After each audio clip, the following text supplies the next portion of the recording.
It was the late 19th century, and a rumor was spreading in the rural hinterlands of Japan. Poor farmers, only a few decades removed from their former position as peasants under the rule of now-abolished samurai fiefdoms, enduring another difficult winter, spoke to each other of a far-off land full of gold. Where, some said, snow never fell. As Japan's urban centers modernized, new rail tracks linking ports teeming with foreign traders in strange garb, the countryside was stagnating and poverty reigned. But it was said a farmer could earn twice his monthly wages in this rumored land, a country known as Peru.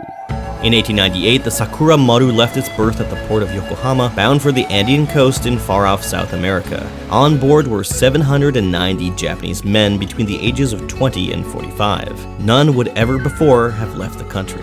Only decades earlier, the act of leaving Japan had carried the death sentence. They intended to work on coastal plantations for a few years, save some money, and return home. Like many immigrants before and after, the idea of quickly accruing money and departing would lead to something more permanent. These 790 men represented the first large-scale immigrant group from Japan to Latin America. More than that, they were the first in a series of waves of Japanese immigration that would make Peru home to the second largest Japanese population in South America. And all a decade before immigration to Brazil began, now home to 2 million people of Japanese descent. Their descendants would go on to play an outsized role in Peru's economy, culture, and indeed, politics. And eventually, a Japanese-Peruvian would take the reins as one of Peru's most powerful and infamous 20th century leaders. This is the story of the Japanese-Peruvians. Bienvenido y yokoso to another episode of Unseen Japan. Como siempre, I'm Noah Oskow, and today we have a journey into the history of another great Japanese diaspora group. We've previously covered the Japanese-Brazilians in depth, and this time we're focusing on the even earlier immigration from Japan to Peru. If you enjoy the episode and like what we do here, consider giving us a like and subscribe, or even directly supporting us over on Patreon. And for the first time on this channel, I'd like to mention that if you like the way that we break down Japanese history in depth, and you happen to be making your way here to Japan, well, then consider booking a personalized tour via Unseen Japan Tours. We'd love to assist in creating an ideal trip through Japan that best suits your travel style and where we can help you better understand the country as you experience it. A link to the tours section of our site is below. Now, without further ado, continuemos con la historia de los peruanos japoneses. The 790 immigrants disembarking from the Sakura Maru were not the very first from Japan to set foot in territory governed by Peru. Hundreds of years earlier, before the Tokugawa shogunate shut off Japan from the world, Japanese merchants were involved in the Spanish Empire's Pacific-spanning Manila trade. Japanese lacquerware, porcelain, fans, and more were brought via galleons to Spanish holdings in the New World. Vast quantities of silver were extracted and brought to Asia in the other direction. Spanish records show small communities of traders from Japón present in the Spanish viceroyalty of Peru, the vast tracts of land south of Mexico the Spanish had wrested from the Incan Empire and other indigenous groups. In 1600, samurai warlord Tokugawa Ieyasu defeated the last of his rivals for control of Japan. Shortly thereafter, the Tokugawa shogunate began a series of reforms aimed at limiting foreign economic, political, and cultural influence over the newly unified country.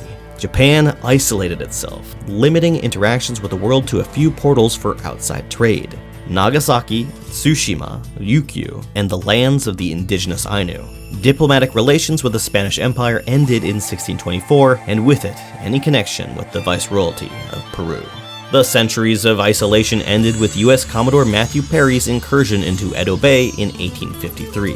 The Tokugawa shogunate, outmatched by modern American armaments, resigned itself to grudgingly opening Japan to global trade. The samurai government fell to the modernizing forces of the Meiji Restoration in 1867.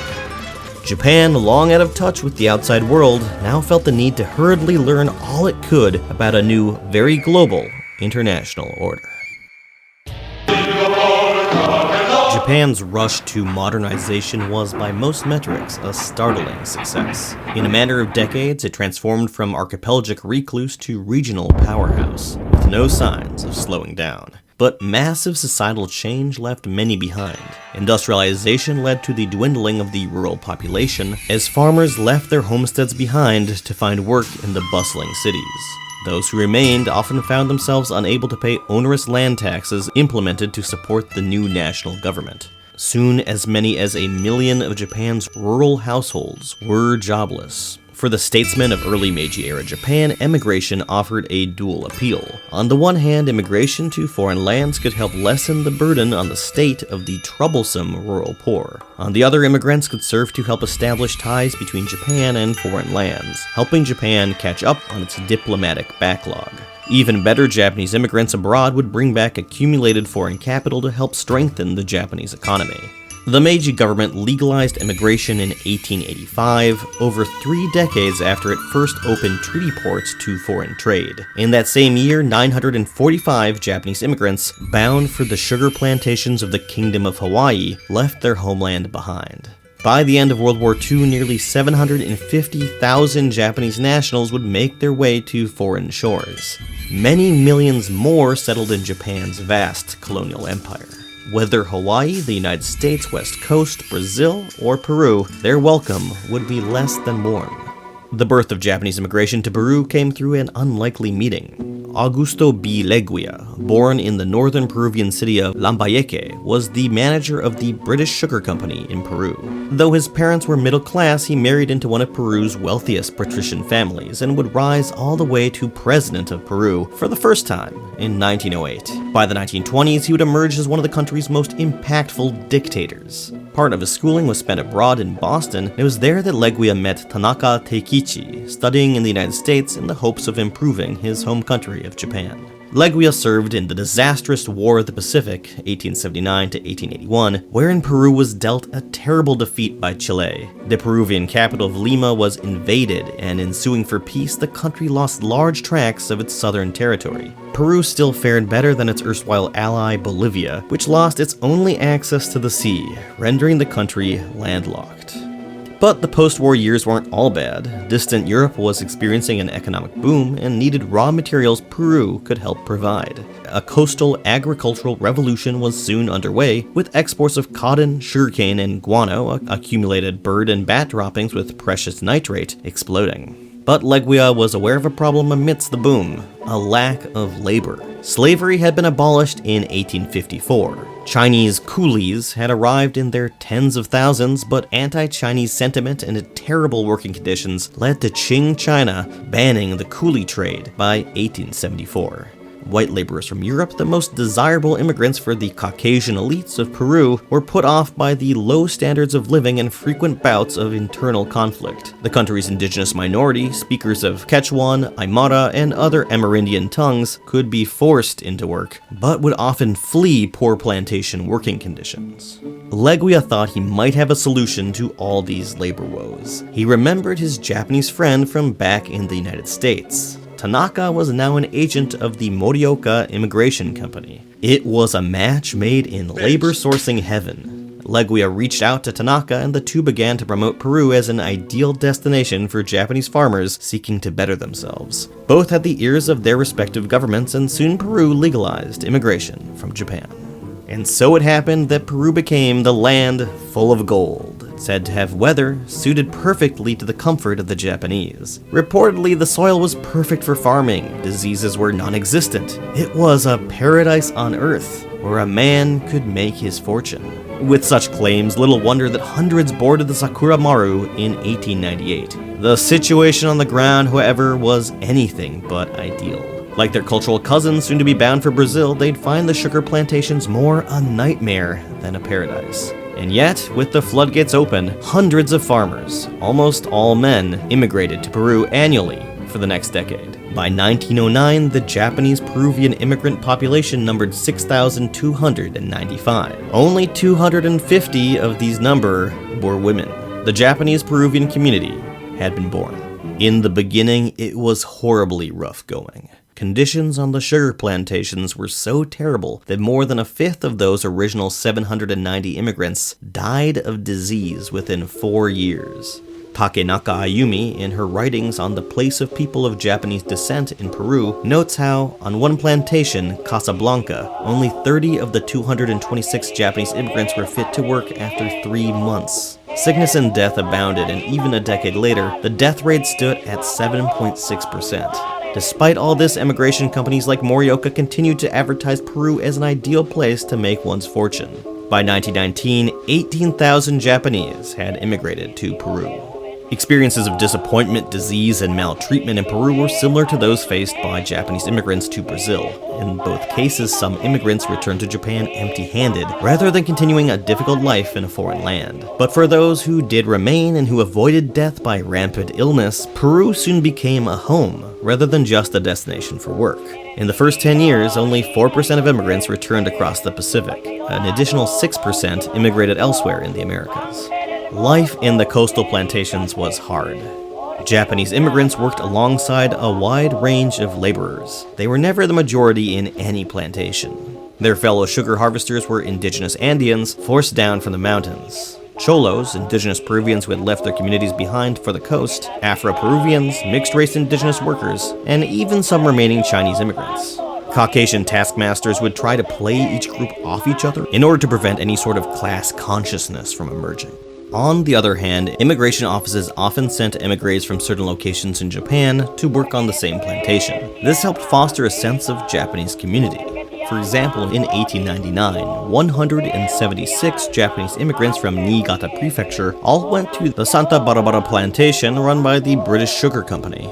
Despite the harsh conditions and unfair treatment, shorting of wages, physical punishment and cruelty, and unsanitary working conditions including the lack of toilets and medical doctors, workers could find camaraderie amongst peers from their same regions, who spoke their same dialects. ありがとうのこのリをですね伸ばす、これが新潟人らしいありがとうの言い方ですね。ありがとう、ありがとう。 This was additionally true for immigrants from Okinawa, at the time only recently fully integrated into the Japanese Empire. Many descendants of Okinawan immigrants identify as strongly with their Okinawan roots as they do with any concept of Japanese heritage. If the plantation taskmasters expected cowed peasants willing to endure mistreatment, they were in for a surprise. Japanese immigrants often held strikes, trying to slow down the gears of the plantation system to get better treatment. In April of 1899, Japanese immigrants from Yamagata to San Nicolas went on strike only 2 months after arrival. The plantation had reneged on promises of payment in cash. Japanese workers were instead given company store coupons. The plantation officials' response was to arm themselves and call in local soldiers to get the Japanese immigrants back to work. The militant reaction towards the strike and others like it came in part from yellow peril rumors that held that the Japanese farmers were, in fact, Japanese imperial soldiers sent to Peru as a sort of secret colonial expansionist force. Despite their poverty, the Japanese immigrants had better contracts than Peruvian workers and always seemed ready to stand up for the rights these contracts offered. This led to plantation officers separating the lodging of Japanese workers from Peruvian so as to avoid their militancy from catching. This was against a background of growing labor unrest in Peru in the early 20th century. Even if a Japanese laborer escaped the plantations, their agrarian options were limited. Unlike in Brazil, where industrious Japanese immigrants could eventually create successful farming enterprises, options for a better life via agriculture were restricted in Peru. The pre-independent Spanish land system essentially barred Japanese immigrants from owning their own farms, and white colonists owned all the best tracts anyway. The Peruvian government made things more difficult in 1910 when a decree made clear that only Peruvians or Europeans could be colonists in the fertile valleys of the Sierra Mountains. Japanese immigrants intent on thriving in their new homes would have to look beyond the familiar agricultural lifestyles.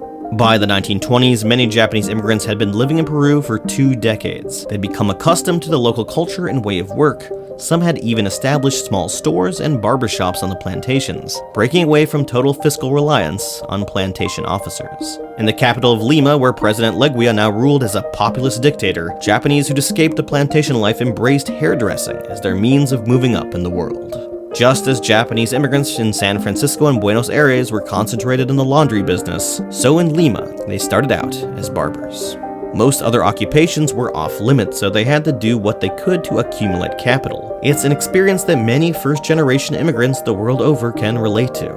By 1924, 73.4% of barbershops in Lima were owned by Japanese immigrants. This industriousness bore fruit. By 1930, 45% of Japanese immigrants owned some sort of business. Groceries, cafes, mechanical repair shops, bakeries. Japanese immigrants were soon an outsized presence in the public markets of Lima. Their community became known as the Japanese Colonia, colony. Since Peruvian banks often refused to service Japanese immigrants, small credit unions called tanomoshi sprung up to fill the gap. These trust-based groups helped foster solidarity and a sense of ethnic identity, and continued to be important a half-century later when Japanese-Peruvians, for the most part, still engaged in small business. This success beyond the plantations proved attractive to impoverished Japanese back in the empire, then weathering the Depression. Higashide Seiichi, then a student in Tokyo, was so inspired by tales of Japanese business success in Lima that he decided to emigrate. In that sense, he would later write, "At that time, the Peruvian-Japanese community was even more advanced than Japanese immigrants in North America, who were still based mainly in agricultural activities. I had no intention of going overseas to become involved in farm work. Peru seemed to be the ideal destination." Higashide tells the story of his time in Peru in his book Adios to Tears. He led a dynamic and exciting life, adapting quickly to a more amiable, less hierarchical Japanese community in his new home. An architect by trade, he found himself laboring for food and board as a working guest, quote-unquote, of an established Japanese family. Higashide dodged the Imperial Japanese Embassy's attempts to deport him back to Japan for military service and established a family. Things were going well, until everything came crashing down. It's a common immigrant story. Success begat distrust and animosity. In Lima, a specific if factually incorrect pejorative for Japanese merchants emerged: chinos de la esquina, street corner Chinese. Peruvian workers' associations urged direct action against the Japanese community. Lima's Central Labor Union formed an anti-Asian association and lobbied the Peruvian president to ban Japanese immigration. In 1923, contract immigration was illegalized, reducing the Japanese arrivals to a trickle. Only those invited by family members already in Peru were allowed in. Japanese-Peruvians pushed back against this othering, trying to prove themselves to be proper citizens. In 1921, when President Leguia hosted a massive centennial celebration for Peru, the Central Japanese Society, the Sociedad Central Japonesa, decided to show their patriotism by funding the creation of a massive statue of Manco Cápac, the semi-legendary founder of the Inca Empire. And in the Japanese language, a man with a very unfortunate name. Maybe don't look it up. With Manco Cápac often considered the child of the sun god Inti, and the Japanese emperor similarly considered a descendant of the sun goddess Amaterasu. Manco Cápac seemed the perfect figure to represent the bonds between Japan and Peru. President Leguia attended the unveiling of the massive statue alongside the Japanese ambassador and various notables from the Japanese-Peruvian community. It may have been a happy moment for Leguia, who had helped spur the original Japanese migration to Peru. But in 1930, President Leguia's 11-year reign came to an end. He'd spearheaded Peru's modernization, something done via public works projects funded by loans from foreign nations like the USA. In his rush to bring Peru into the 20th century, he'd given vast financial influence to a series of foreign debtors. Animosity grew, and toppled by a coup d'etat, Leguia spent his last months in the harsh environs of the dreaded Panopticon prison. 1929. The financial house of cards collapses, and the overinflated stock market plunges into a Great Depression. Meanwhile, Peru was drawn into the global depression of the 1930s, and the public's anger was directed towards the meddling outsiders they saw as ruining the country, including their fellow citizens who happened to be Japanese. Further laws stymied Japanese economic success in the cities. Legislation mandated that 80% of company employees be Peruvian. Imports were heavily regulated, and business titles could not be transferred. The government would sometimes step in and unilaterally expropriate Japanese-owned businesses to non-Japanese Peruvians. Meanwhile, local perceptions of Japanese Peru shifted as they became more successful. As manual laborers in the plantations, Japanese, having only recently emerged from feudal serfdom, were considered slavish and unthinking. Now that they were more successful, the stereotypes shift to cunning and stingy. Either way, the perception was that they were outcompeting native-born Peruvians without giving anything back to society. A local 1943 article on the topic put it bluntly. Unlike Anglo-Saxon immigrants, not a single Japanese name has endeared itself to Peruvian national feeling, and no Japanese is known but for his mercantile activities. As far as the Peruvian public was concerned, their Japanese neighbors were now a menace. Further legislative attacks followed. In the 1930s, Japanese immigrants would sometimes send their children, who were Peruvian citizens by birth, to Japan for education or even military training. Back in the Japanese Empire, militarization and expansion was in full swing. Many Peruvians saw Japanese immigrants as inherently loyal only to their ethnic homeland, a common theme in the Americas of the 1930s and 40s, whether in the USA, Brazil, or Peru. In 1936, the government banned re-entry to Peru for immigrants and proceeded to add strict quotas on racial groups. Japanese and Chinese immigration decreased even further. In 1940, on the eve of World War II, Peru enacted a law that negated the citizenship of any Japanese child who left Peru for any extended period of time in their parents' homelands. La Prensa, a major Peruvian newspaper, wrote the following in a 1942 article. In the Japanese schools in Lima, the child is taught that his primary allegiance is to Japan. These boys speak Japanese better than Spanish and feel themselves bound in no way to the country of their birth. The Japanese flag waves in school below the emperor's portrait. The Japanese schools are always surrounded by high walls that prevent the passerby from seeing within.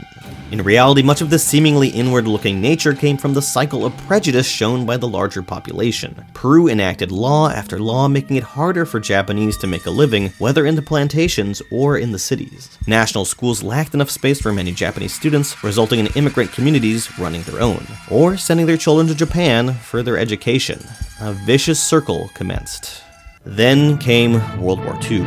On December 7, 1941, Japan, like its infamous Axis partners, struck first and declared war afterward. In the starkest case of anti-Japanese action in the Americas. First, in 1940, the Japanese-Peruvian community of Lima weathered the worst ethnically targeted riot in the country's history, as hundreds of Japanese-owned shops were ransacked, dozens injured, and some Japanese Peruvians were even killed.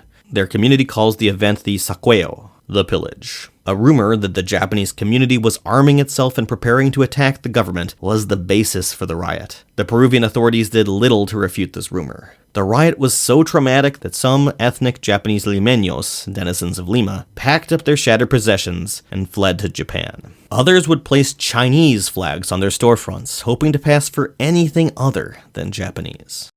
As America entered the war on the side of the Allies following the 1941 Japanese attack on Pearl Harbor, it began to pressure South American nations to do the same. FBI attachés and local U.S. embassies kept a close watch on Axis immigrant communities. The U.S. then went a step further. They urged Peru to begin deporting Japanese nationals to the United States for internment. With anti-Japanese sentiment rampant in Peru, its government needed little convincing. And so Peru began its engagement in the USA's now infamous internment of Japanese citizens. Over 1,000 Japanese men were ripped from their homes and communities, shipped 2,000 miles northward to Crystal City Internment Camp, south of San Antonio, Texas. With wives and families falling behind, the number ballooned past 2,000 people, nearly 10% of the Japanese population of Peru. Most would never see their homes again. Every time a U.S. transport came into the Port of Callao, words got around and people, the head of families, went into hiding.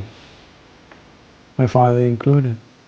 When the police came to our house several times looking for him, and the last time, again, not finding him, they took my mother and put her in jail. My sister, who was 11 at the time, went with her because she didn't want our mother to go by herself. You know, as soon as my father found out about it, he came out. He gave himself up. Higashide Seiichi was among those unlucky victims of geopolitics and distant war. After over a decade of making a new life in Peru, even emerging as a community leader, he was forced from his home and stripped of his possessions. In 1944, Peruvian police forced Higashide onto a ship and deported him first to Panama, then finally to internment in Texas. His wife, Angelica Higashide, herself a second-generation Nikkei, shuttered their business and took their 5 children to Texas to join her husband. Meanwhile, other Japanese Peruvians escaped deportation by paying out ruinous bribes or fleeing into the deep countryside.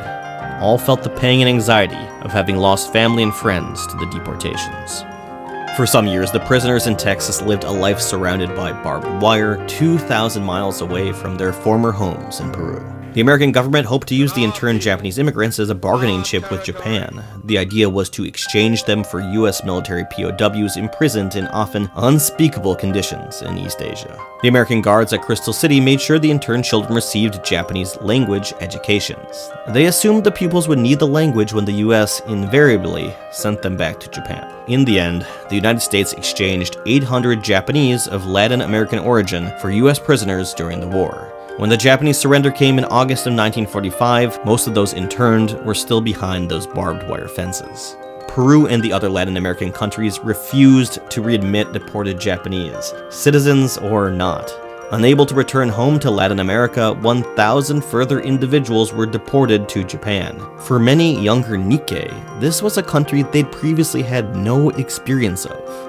Some families fought against this second deportation, securing permission to remain in the United States, and Higashi Seiichi was among them. His family would live in Chicago and eventually settle in Hawaii.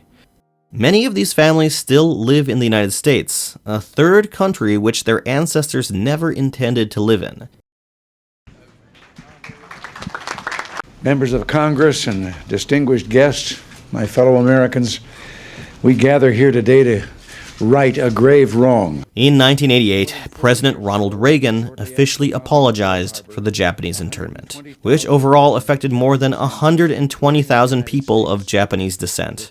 120,000 persons of Japanese ancestry living in the United States were forcibly removed from their homes and placed in makeshift internment camps. This action was taken without trial, without jury. It was based solely on race. The U.S. government paid out reparations of $20,000 to interned citizens, but Japanese Peruvians who had been non-citizens during the war were not eligible. The fight for appropriate reparations is still ongoing. Blanca Katsura, a Japanese Peruvian, was 12 in 1943 when her father was deported from northern Peru to the United States. She followed her father and spent her teenage years at Crystal City internment camp. Released in 1947, her family took refuge in the basement of a Methodist church in California. They found success in the United States, but it had never been what her family intended. Blanca, now in her late 80s, spoke to the BBC on the subject. My parents wanted to go back to Peru but couldn't. They missed the life they had there. The Peruvian government sold us out to the United States government, and that is not a very nice feeling. How would you feel about it? At war's end, more than 20,000 Japanese Peruvians remained in Peru, with return to Japan no longer an option. Their homeland was in a state of devastation, reeling from the mass Allied firebombing campaign. Millions of refugees from Japan's shattered empire were swarming into a country that already had millions more made homeless by the war. Okinawa, from whence so many Japanese Peruvians originated, was even more devastated, the victim of the only ground battle on the Japanese home islands, or at least those islands remaining to Japan after the war. The lessons of the war years was the need to keep a low profile. Amongst the degradations of the deportations and expropriations, the Saqueo of 1940 seems to have left the biggest impact. In 1990, 50 years onwards, Japanese Peruvian schoolchildren tasked with writing essays based on conversations with their grandparents almost unanimously wrote stories about that riot. Their grandparents had been forced into hiding as their families' hard-won livelihoods were violently destroyed. Bueno, cuando hubo saqueo, ¿no? Ese famoso saqueo. Vivíamos en esta misma casa, ya que en esta casa vive una familia japonesa. Entonces empezaron a tirar piedras. The Saqueo became an intergenerational source of trauma.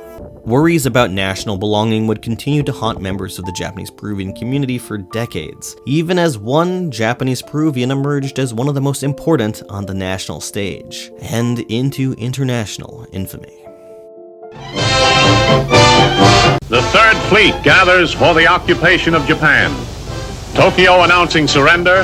Allied Commander General 1945 came and went, and the Japanese Empire ceased to exist. The Japanese Peruvians still remaining in the country emerged from the war years shaken, determined to chart a new course for the community. Starting from scratch after the appropriation of their property during the war, the Lima colony pooled what limited resources remained to them. The directing these to the education of Japanese-Peruvian youth, they built schools and sports complexes. While the Japanese-Peruvian community would continue to grow, it would not experience a huge post-war boom like that in nearby Brazil. In that country, the stark poverty in early post-war Japan resulted in a huge wave of incoming immigration. Peru, however, still had its anti-Japanese immigration laws on the books. So even today, the vast majority of the Peruvian Nikkei population descend from early pre-war immigrants. Brazil has a massive population of Japanese descent, estimated at nearly 2 million people. Peru, at higher estimates, has only 200,000. This estimate is still much higher than the declarative Japanese-Peruvian population, which is closer to 23,000 people. Still, the post-war would prove to be very different than what came before. World War II made racism and the targeting of domestic minorities unpalatable to the international community. The UN General Assembly adopted the Universal Declaration of Human Rights in 1948. Peru was amongst the 48 countries that voted in favor of the document, enshrining that all humans are born free and equal in dignity and rights, irregardless of nationality, place of residence, sex, national or ethnic origin, color, religion, language, or any other status. For Peruvian Nisei, that is, the first Japanese generation born in Peru, this atmosphere was conducive to their entry into wider domestic society. The country was still also striving for modernization and experimenting with more direct democracy, although Peru still had many more coups d'etat in its future.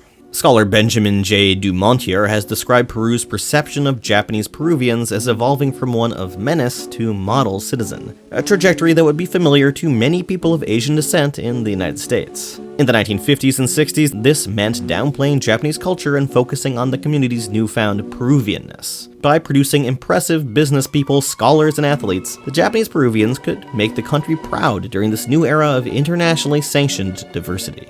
As the decades went by, the Japanese-Peruvians experienced a generational pathway similar to that of many immigrant communities worldwide.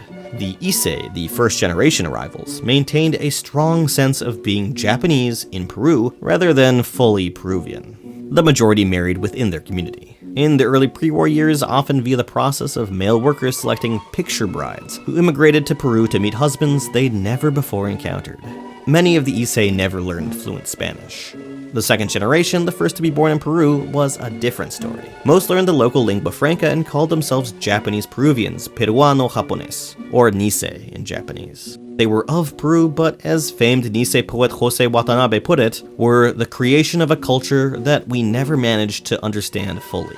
Nisei also tended to embrace the relaxed hasta mañana culture they encountered in Peruvians around them. To the straight-laced Issei, this could be a source of frustration.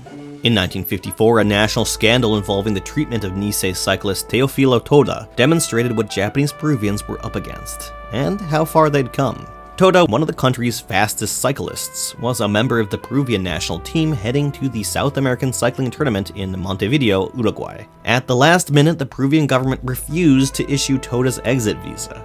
The old discriminatory laws of the 1930s had reared their ugly heads. But unlike in the 1930s, when the Peruvian media had been at the forefront of anti-Japanese scaremongering, the 1950s media came to Toda's defense. The general perception was now that discriminating against a Peruvian son of immigrants was backwards and actively damaging the country. A February 10, 1954 op-ed in the newspaper La Crónica, which had previously portrayed Japanese as dangerous interlopers, shows just how much thinking had changed. Why should a Peruvian see himself impeded from dressing in national colors and defending the uniform of his country abroad? Peruvian by birth, because that is how the constitution of the country specifies it. Peruvian by feeling. Peruvian by his speech, by lessons and culture. They can limit his Peruvian rights. Could it be for the only sin of being a son of Japanese parents and having been born in our land? Frankly, we cannot believe it. That Toda's team otherwise consisted of naturalized Italian Peruvians who had been issued visas was seen as especially unfair. The team opted not to compete in Montevideo out of solidarity with their Japanese Peruvian teammate. In spite of the government's treatment of Toda, that same year, 1954, saw that same government issue reparations to Japanese Peruvians who'd had properties seized during the war. In 1960, at long last, Peru lifted the ban on immigration from Japan. Across the Pacific, Japan was cementing its return to the Brotherhood of Nations with the 1964 Tokyo Olympics. Simultaneously, the Nisei generation in Peru was establishing itself as a committed and integral part of the Peruvian civic landscape. In 1960, a group of like-minded Japanese-Peruvian university students proclaimed themselves the Generation of 64. Their goal was to help catapult their cohort into the national sphere. The trauma of the saqueo, only 2 decades past, lingered. But for these young Nisei, the answer was to proudly proclaim themselves as Peruvian, rather than hiding in the shadows. The Peruvian 1960s was an era of domestic upheaval with stuttering economic growth and increased urbanization. Indigenous community members were moving in droves from the Andes to cities like Lima. As the urban population demanded greater freedoms and opportunities, the government failed to make good on various social promises. In 1962, a military junta enacted yet another coup d'etat. In 1963, liberal reformist Fernando Belaunde came into power. His government promoted public works, civic health, and education, but inflation and poverty came hand in hand with any progress made. It was in this environment that Japanese-Peruvians like the Generation of 64 first entered national politics. These included political candidates like Francisco Segami, who ran for Senate in 1962, and Augusto Masuda in 1963. Nisei civic groups in Lima hosted speeches by presidential candidates. While only a few scant decades earlier, fear of Japanese involvement in national affairs spurred violence. This time Nikkei could run for office and even be praised in the national press. By the 1980s, the will of the Generation of 64 had borne fruit. The Japanese community had integrated to the extent that former President Bustamante y Rivero would speak at an event commemorating the 80th anniversary of Japanese immigration. As Dumontier points out, Bustamante y Rivero had enforced laws denying Japanese immigrant families citizenship in the 1940s. Yet now he commended that self-same community. He praised not only native Japanese that live and die here, but that well-accomplished and vigorous mixture of Nisei, in which the blood of Japanese and Peruvian have mixed and where Japanese national origin have given up its place of primacy to the nationality of home, to give place to a new variety of Nippo-Peruvians that are entirely our compatriots. The generations turned, and the descendants of the original Issei only became more integrated. By 1989, a poll showed that many younger Japanese-Peruvians were now monolingual, unable to speak their ancestral language. Community newspapers once published in Japanese were now written in Spanish. 90% of the community now practiced the religion of the Peruvian majority, Catholicism. Nonetheless, many reportedly still engaged in Japanese, that is, Shinto, rituals and festivals, and ate at least one Japanese meal a week. Peru may not have been a land of gold, but for tens of thousands it had become a permanent home.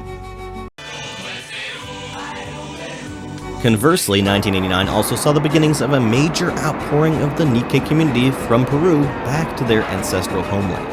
Japan had loosened immigration rules for those of Japanese descent, hoping to receive more manual labor for the factories dotting the archipelago. The assumption was that ethnically Japanese cousins would be less disruptive to the national culture than other immigrants.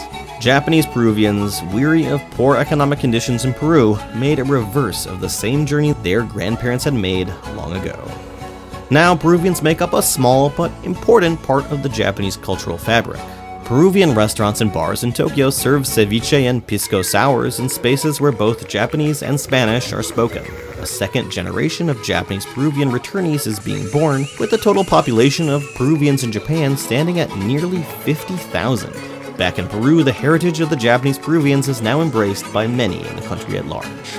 Japanese culture centers organize festivals and classes in Japanese language, martial arts, and crafts, among other activities. Thousands of limeños receive medical attention at the Japanese-Peruvian hospital and eat in Peruvian-Japanese restaurants. Nikkei cuisine is one of the most visible cultural expressions of the Japanese-Peruvian community in Peru.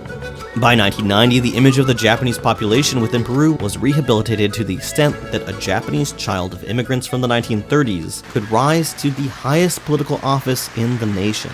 His name was Alberto Fujimori, and he would become not only one of Peru's most famous and infamous leaders, but perhaps the most politically powerful person in the worldwide Japanese diaspora. His dramatic and controversial legacy continues to have a real-world impact via a major strain of Peruvian politics named after him, Fujimorism.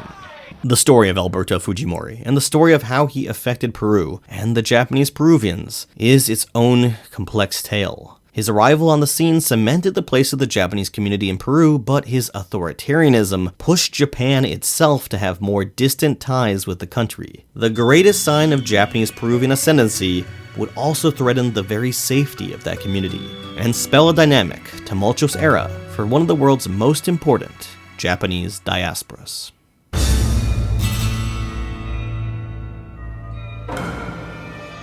Alright Mina, thank you for making it all the way through another full-length video on Unseen Japan. This was one I'd meant to get to for some time, and it's really only part 1 of a 2-part series. In our continuation, I'll focus on the life and times of President Alberto Fujimori, and try to parse what his highly divisive and turbulent time in office means to the Peruvian people and to the Japanese-Peruvian community as a whole. Research, writing, and editing these takes a lot of time, but I'm still really enjoying it, and your support over on Patreon is what makes it possible. I have a few other videos coming down the pipeline as well, so stick around, and hope to see you again soon. Until then, nos vemos y mátane. While the Japanese-Peruvian community would continue to grow, it would not experience a huge post-war boom like that in nearby. And I gather you know where to find a Bavarian Nearby. boy.